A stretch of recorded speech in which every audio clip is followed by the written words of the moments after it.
নমস্কার বন্ধুরা, চম্পাস কিচেনে সবাইকে স্বাগত জানাই। আজকের রেসিপি হচ্ছে দারুণ সুস্বাদু মাছের ডিমের চচ্চড়ি।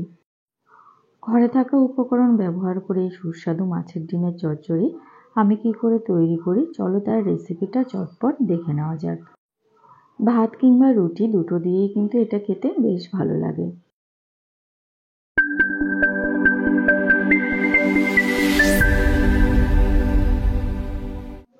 প্রথমেই গ্যাস জ্বালিয়ে একটা কড়াই গরমে বসিয়ে দিচ্ছি। গ্যাসের আঁচটা হাইতে রেখে কড়াইটাকে ভালো করে গরম করে দিচ্ছি 2 টেবিল স্পুন সর্ষের তেল।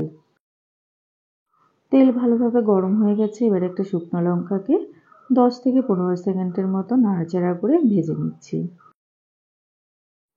এবারে এর মধ্যে দেব 1/4 টিস্পুন কালো জিরে। একটা বড় সাইজের পেঁয়াজ কুচনো দিয়ে দিলাম।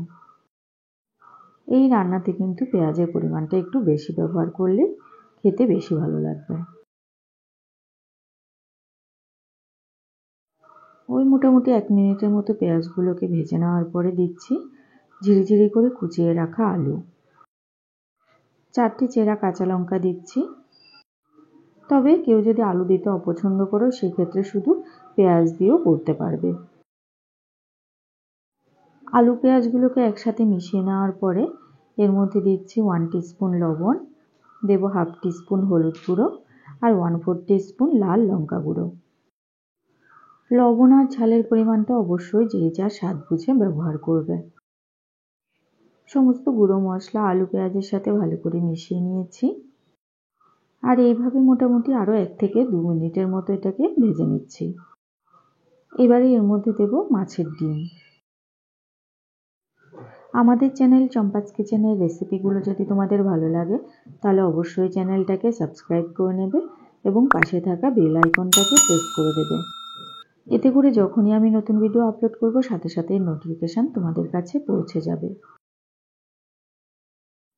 সব কিছু ভালো করে মিশিয়ে নিয়েছি। এবারে এটাকে 5 মিনিটের জন্য ঢেকে দিচ্ছি। 5 মিনিট পরে ঢাকাটা তুলে আবার একবার বেশ ভালো করে নাড়াচাড়া করে সব কিছুকে মিশিয়ে দিতে হবে।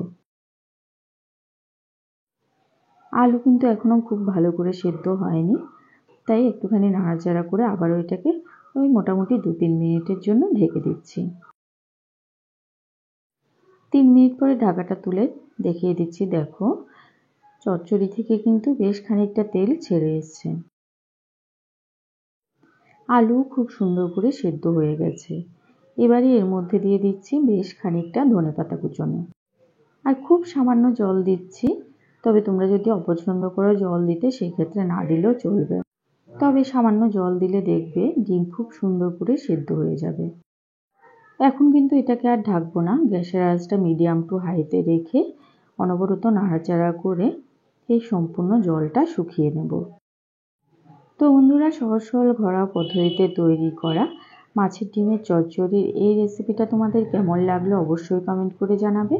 ভালো লাগলে লাইক করবে আর তোমার বন্ধুদের সাথে ভিডিওটাকে শেয়ার করতে কিন্তু একদম ভুলবে না। চচ্চড়ির জল শুকিয়ে গেছে। এই সময় গ্যাসের আঁচটা অফ করে দিলাম। এতক্ষণ আমার পাশে থেকে ভিডিওটা দেখার জন্য অনেক অনেক ধন্যবাদ। ভালো থাকবে, সুস্থ থাকবে। পরের ভিডিওতে আবার দেখা হবে। বাই।